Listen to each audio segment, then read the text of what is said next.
Olá, sejam todas e todos muito bem-vindos ao Nossa Voz, esse espaço dentro da plataforma Feminismos Plurais, dedicado à partilha, a trocas e construções políticas e afetivas. Muito prazer, um prazer, na verdade, estar aqui hoje com a Fernanda Bastos e o professor Pablo Moreno. Quero já cumprimentá-los. Fernanda, bem-vinda. Oba, maravilha! Acho que a gente tem um tema muito pulsante hoje, né? Um tema que está nas nossas vidas e que a gente pode trazer um especialista para a gente aprofundar um pouco mais essa temática, né? O Pablo Moreno Fernandes, que é coordenador do Colegiado de Graduação em Publicidade e Propaganda, publicitário, doutor em Ciências da Comunicação e professor do Departamento de Comunicação Social da UFMG. Então, bem-vindo, Pablo. Bom dia, Fernanda. Muito obrigado pelo convite. Bom dia, Tiago. Uma honra estar aqui com vocês. Bom dia para quem nos assiste também. E é uma grande satisfação estar aqui com vocês. Espero que a gente possa trocar muitas experiências e conversar bastante sobre questões que emergem aí a partir do lugar da publicidade, das reflexões sobre o consumo em uma sociedade com tantas questões a serem debatidas, né? Perfeito, Fê, eu quero dizer que estou muito feliz, assim, pessoalmente, porque o Pablo, além de ter sido meu colega, é uma das minhas referências, tanto políticas quanto epistêmicas, assim, bom esses espaços como Nossa Voz, que a gente encontra pessoas que a gente admira, né, e que produzem, tanto teoricamente quanto politicamente, coisas que nos alimentam, né? Fazem com que a gente perceba que a gente não está sozinho e sozinha. Pablo, Tiago. vamos começar então. Vamos começar. Muito se diz da publicidade como um reflexo, ou como uma construção de narrativas. Dentro dessa expectativa, né, assim, desse quadro enunciativo da publicidade, também se diz que ela é uma apresentação de um modo de vida. Como pensar, então, a publicidade dentro desse panorama como um vetor de valores como o racismo e a misoginia, por exemplo? É possível dizer que ela pode ser administrada como um vetor desses valores que circulam pelo imaginário social? Excelente, Tiago. A publicidade, ela desde o seu surgimento ali, né, a publicidade ela vai surgir com essa consolidação de uma sociedade de consumo e ela vem para justamente representar modos de vida desejados, né? Então ela traz em suas representações modos de vida, estilos de vida que as pessoas aspiram a ter, né? Então ela de fato ela tem um papel muito grande nesse efeito espelho da sociedade, né? Em representar estilos de vida que a sociedade deseja ter. E por representar o que a sociedade deseja ter, né, assim, esse desejo do que a sociedade busca é sempre movido por interesses, sejam eles políticos, econômicos, sociais, são interesses diversos em jogo aí. E a gente pensar nas estruturas sociais que a gente tem, elas também são parte desses desejos que são movidos e representados pela publicidade. Então, o lugar da publicidade na representação e também na manutenção e na estruturação desses preconceitos ditos estruturais, né, como o, o machismo, a LGBTfobia e o racismo, eles são parte do discurso publicitário desde sua origem, né, desde sempre. Então, a publicidade ela tem um papel que a gente considera que foi essencial na construção, na consolidação e agora na manutenção dessas opressões estruturais que a gente vive na sociedade, né? Se a gente pega como exemplo a publicidade brasileira, né, assim, desde sempre, né, o racismo foi parte do discurso da publicidade brasileira, né? Se a gente olha lá no século XIX, o principal anúncio, o principal produto anunciado na publicidade brasileira eram as pessoas escravizadas, né? Como essas pessoas, elas não eram tratadas como seres humanos, né? A escravidão não dava a elas a condição de ser humano, elas eram comercializadas como bens de consumo. e por serem comercializadas como bens de consumo, elas eram também anunciadas. Então, nos classificados do século XIX, um dos principais produtos que se tem são pessoas tratadas como humano, né? Então, a gente pensar só nesse inicinho da publicidade, lá no século XIX, já é o suficiente para a gente entender o lugar desse discurso na promoção e na manutenção dessas estruturas violentas do racismo, por exemplo. O mesmo se pode dizer do machismo, do classismo, das LGBTfobias, que ao longo da história também essas opressões vão sendo naturalizadas pelos discursos da publicidade. Então, sim, a publicidade tem um lugar muito importante nas representações de uma sociedade, mas ela também traz representações que levam a mudanças, né? Assim, a gente vai tendo casos em que a publicidade tem um lugar essencial na provocação da sociedade a adotar novos discursos. E como ela faz isso? Quando ela torna certos comportamentos naturais, né? Ela naturaliza certos comportamentos, né? Então, a gente pode pensar a mulher no mercado de trabalho, a publicidade teve um lugar muito forte para trazer esse lugar dessa mulher. Claro que a gente sempre pode problematizar, né? Que mulher é essa, né, que apareceu nesse discurso da publicidade quando a mulher foi ao mercado de trabalho? As pessoas LGBT também. Então, a gente tem esse lugar ambivalente da publicidade, no qual ela, ora, representa a sociedade e suas opressões, mas também ela participa, nos momentos em que é interessante a ela, da transformação, empurrando a sociedade para frente na transformação de alguns hábitos. Nesse sentido, queria aprofundar, né, essa sua visão, professor Pablo, sobre essa produção de representação, essa produção de modelos, né, de comportamento. A gente lembra muito daquela propaganda do sutiã, né? Ao mesmo tempo, o lugar da mulher negra, né, aparece tanto como uma ausência quanto uma reprodução daqueles estereótipos, para lembrar, por exemplo, Lélia Gonzalez, né, da mulata, centrado no corpo, naquele momento de celebração física, seja em propaganda de cerveja. Como é que você analisa essa construção também, especificamente, de uma relação entre essa produção de imagens e as mulheres negras e também sua objetificação? Excelente, Fernanda. Você, já na sua pergunta aí, você já traz ótimos exemplos para a gente pensar nisso, né? Assim, a publicidade, ao mesmo tempo que ela também representa, ela traz essas transformações, ela vai reforçar estereótipos, vai reforçar imagens negativas e vai reforçar opressões, né?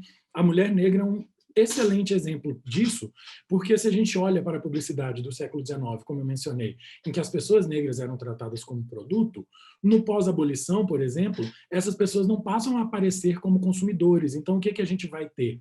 Um processo de apagamento da representação da negritude que deixa de existir como produto com a abolição da escravidão, mas também não passa a figurar como consumidores. E qual é a ideia de consumidores, né? A publicidade sempre representa um consumidor imaginado para os produtos ali. E com o processo de abolição, e isso está tudo relacionado ao contexto político, social, econômico do Brasil, que empurrou as pessoas negras para as margens, as pessoas negras, elas não aparecem mais nessas narrativas porque elas não têm poder de consumo, elas não são um brasileiro desejado dentro do projeto político de Brasil ali, e elas só vão aparecer em dadas circunstâncias. Quais vão ser essas circunstâncias? Ou geralmente associadas a signos negativos, né, a associação direta que se faz entre negritude e pobreza, e no caso da mulher negra, nessa associação do seu corpo como objeto. E aí a gente tem algo interessante para pensar, né, assim, porque imagina, se as pessoas negras antes apareciam como um produto com valor comercial, nesse processo do século XX, o que a gente vai ter especificamente sobre as mulheres negras é a transformação no seu corpo em objeto de consumo no qual não há troca de valor, né? Assim, aí que tem uma coisa interessante para a gente pensar. Ela não tem valor de produto, ela é um objeto, e por ser um objeto, ela está à disposição para degustação, para a exploração de qualquer um desses que queira. E aí os estereótipos colocados para a mulher negra, que são debatidos pela Lélia Gonzalez, são muito importantes para a gente pensar nesse lugar, né? Porque muita gente pensa assim, não, a publicidade é só um produto do capitalismo, não temos nem que pensar sobre ela. Mas não, ela é um importante elemento cultural porque ela vai construir essas representações, né? Vai construir esses desejos. Assim. O que eu espero da sociedade? E se, de repente, a mulher negra aparece ali somente na condição de um objeto, de um corpo a ser desfrutado para o prazer dos outros, conforme os seus desejos e os desejos dessa mulher não são considerados em hora nenhuma, a gente tem um reforço de um estereótipo que é muito perigoso. E aí a gente pensar nos lugares da cultura, das artes e da publicidade, todos esses lugares têm muita importância, e a publicidade, principalmente por ela ser uma comunicação paga, né? Os anunciantes pagam para ter mais alcance da sua mensagem.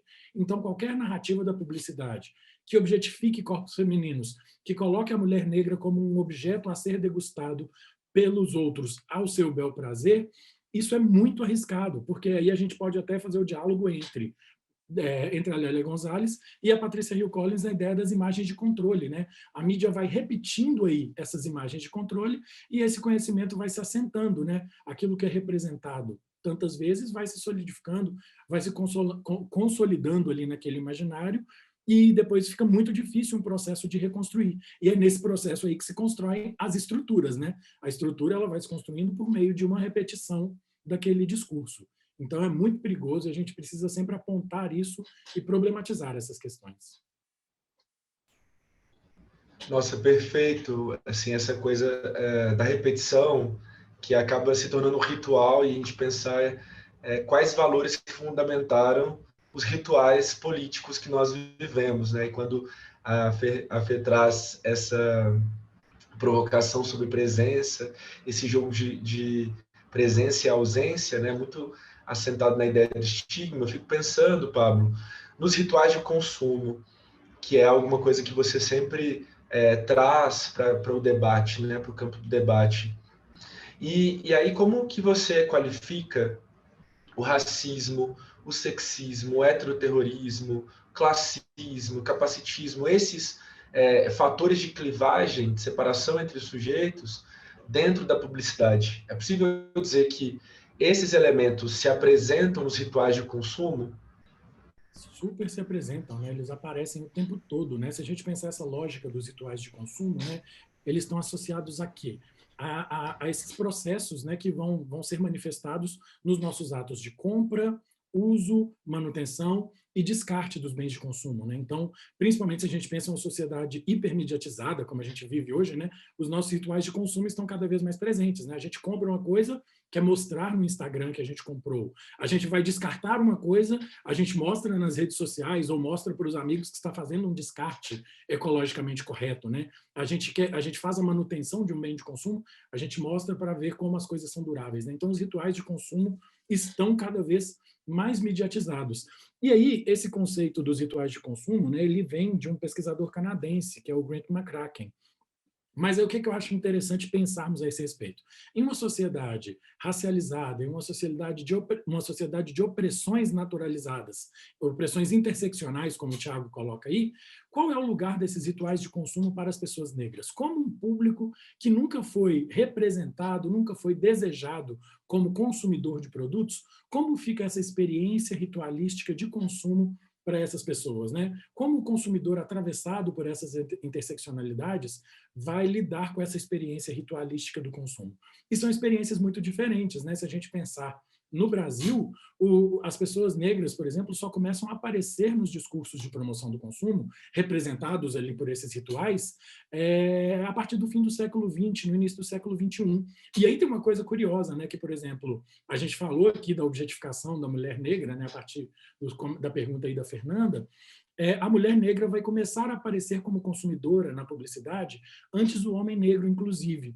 Só que de que forma ela aparece? Ela aparece representada em produtos destinados ao alisamento de cabelo, ao cuidado, então à estética. E, de certa maneira, aí, fazendo um cruzamento interseccional disso, né, a gente associar a questão de raça e a questão de gênero nesse cruzamento, é curioso a gente pensar que o lugar da mulher negra na publicidade aparece a partir de algo que oprime as mulheres, né? Assim, os padrões de estética, de beleza, eles já são padrões opressores às mulheres, e quando os discursos de promoção do consumo começam a ampliar o seu espaço para receber as mulheres negras, eles as recebem justamente em um lugar de opressão, que é o lugar dos comerciais de produtos cosméticos, e cosméticos voltados para o alisamento, né? Ainda nem se cogitava na época, ali no fim do século XX, a transição capilar, o assumir os cabelos crespos e cacheados como naturais, né? Então, a gente pensar nos atravessamentos que vão acontecer ali nessas pluralidades das intersecções é algo que nos dá muitas informações também sobre o lugar do racismo, do sexismo, do patriarcalismo nessa sociedade de consumo que a gente vive.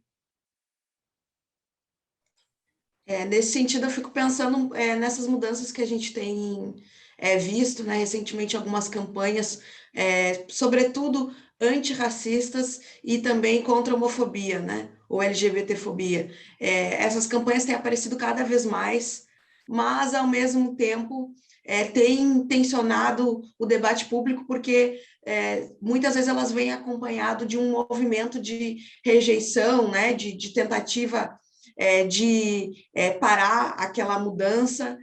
Como é que você avalia, então, essas campanhas? Eu lembro de uma, por exemplo, que tinha um núcleo familiar negro, algo que é bastante raro, né? Afrocentrado, e que recebeu muitos embates, campanhas de namorados também envolvendo casais de mesmo gênero. Como é que você avalia todo esse debate que é realizado e é quase que como torcidas, né? Aqueles que ficam em prol das propagandas, da forma como foram pensadas e, portanto, dos direitos humanos, e aqueles que querem continuar com suas ideologias preconceituosas, né, violentas.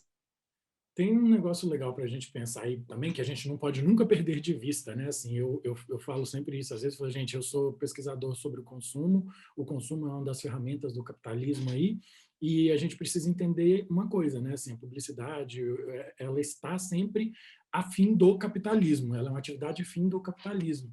Então, a intenção dela, ainda que esteja representando discursos de promoção de igualdade, promoção de transformações sociais, o fim dela é sempre o capitalismo. Mas a gente precisa reconhecer os pequenos avanços pontuais ou o lançamento de questões nos debates públicos que ações como essas costumam trazer.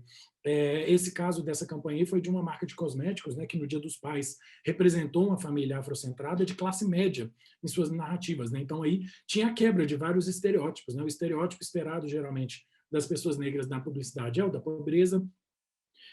As famílias afrocentradas, elas contrariam um projeto político do Brasil que foi construído na ideia da miscigenação, né? Então, assim, essa campanha ela quebrava muitos estereótipos que já são consolidados no imaginário brasileiro, e a recepção inicial dela foi muito negativa, né? Assim, e também está relacionado aos pactos narcísicos de uma branquitude que não aceita não ser universal, né?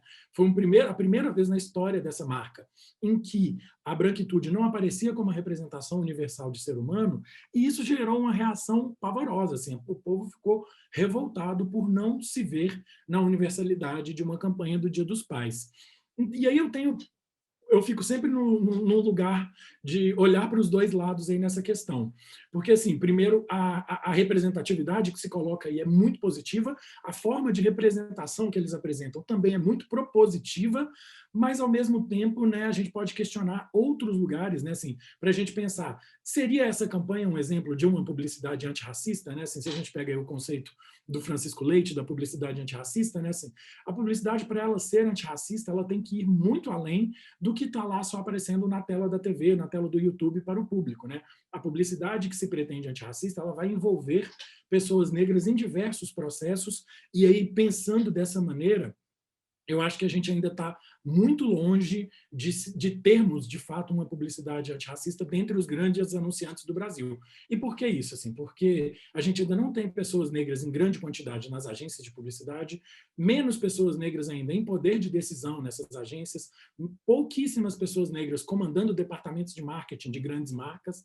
Então, iniciativas como essa, que trazem essas pessoas negras nesse lugar de universalidade, nesse lugar de consumidores, quebrando esses estereótipos, são muito positivos, mas são muito positivos até o momento em que a gente começa a questionar também outras estruturas. E aí eu vejo uma coisa boa, porque quando essas pessoas começam a aparecer na tela, a sociedade começa a se mover também para questionar essas outras estruturas, né? Então, a partir de uma ponta de um iceberg que aparece, a gente tem voz para reivindicar outros espaços. E não é assim reivindicar, não, queremos as pessoas negras na publicidade para que o capitalismo sofra com isso. Assim, o capitalismo, né, assim, ele precisa se rever, ele precisa acabar, precisa ser discutido de várias outras formas, mas por enquanto o que temos é isso, e nesse isso que nós temos, as pessoas negras estão na base da pirâmide. Então a gente precisa encontrar uma maneira que essa pirâmide seja reconstruída de forma mais igualitária, para que a gente tenha pessoas negras no mercado de trabalho, na academia, em posições de protagonismo, em comerciais. Então a gente precisa reorganizar essa estrutura também, enquanto a gente pensa em outras formas econômicas, outros modelos de sociedade. Perfeito. Então, fiquei pensando aqui, Pablo e Fernanda, nessa transformação imagética e política que precisa ser muito mais profunda que apenas um aparelhamento intencional das imagens e dos corpos negros, que, na verdade, ainda atende um ideal de colonização do corpo, da imagem, dos valores, dos sentidos que nos circulam. Pablo, quero muito te agradecer. Acho que essa conversa foi assim muito profunda e muito propositiva nas fraturas, né, que são necessárias. Né? A gente tem discutido muito essa necessidade de quebra, né, de quebra de valores, quebra de sentidos, recalibragem das imagens e sentidos que nos circulam. Muito feliz de ter você aqui. Fê, muito obrigado também, viu, por essa companhia brilhante, como sempre. Eu que agradeço, feliz de conhecer o Pablo e de a gente ver esses momentos, né, do quanto a nossa trajetória intelectual ela é feita também desses afetos que a gente vai construindo no caminho, né? Então, que bonitas essas trocas aí que fazem vocês e poder acompanhar tudo isso. Obrigada, Pablo. Obrigada, Tim. Obrigado, Fernanda. Obrigado, Thiago. Que alegria poder compartilhar esse momento aqui com vocês, essas questões tão instigantes. Seria maravilhoso a gente poder ter essas conversas pessoalmente, né? Trocar todas essas experiências que, infelizmente, esse contexto tão triste que estamos vivendo ainda não nos permite esses encontros, mas que em breve estejamos de volta trocando encontros, abraços, afetos, sorrisos. E eu queria agradecer muito mesmo pelas discussões, né? Assim, tudo muito instigante para a gente pensar, para a gente refletir. Minha cabeça já está a mil aqui, tensionada por coisas que vocês trouxeram e que eu não havia pensado ainda sobre o meu objeto de estudo, né? Que é esse lugar das representações negras na publicidade e dessas interseccionalidades que nos atravessam. E o bárbaro é isso, né? Assim, a gente fazer essas conversas e sair transformado delas, né? Então, agradeço muito a vocês pelo convite e pela oportunidade de troca. Bom, então você que ainda não é assinante da plataforma Feminismos Plurais, ainda tem tempo. Existem outras conversas tão profundas, tão ricas, tão especiais como essa que a gente fez hoje, na construção de políticas e de alianças antirracistas. Fernanda, ainda dá tempo de fazer, de se inscrever na plataforma Feminismos Plurais, não é mesmo? Exato, ter acesso a todos os conteúdos, né, que a gente prepara com tanto carinho, esses convidados que vêm nos ajudar também a caminhar nesse, como diz, né, o outro professor Tiago, no nosso quilombo virtual. Então, venham, assinem e participem também nessa interação com a gente. Esse é um dos espaços, né, que todo mundo tem acesso, então aproveita para ter acesso a todos os outros conteúdos. É isso. Até breve. É.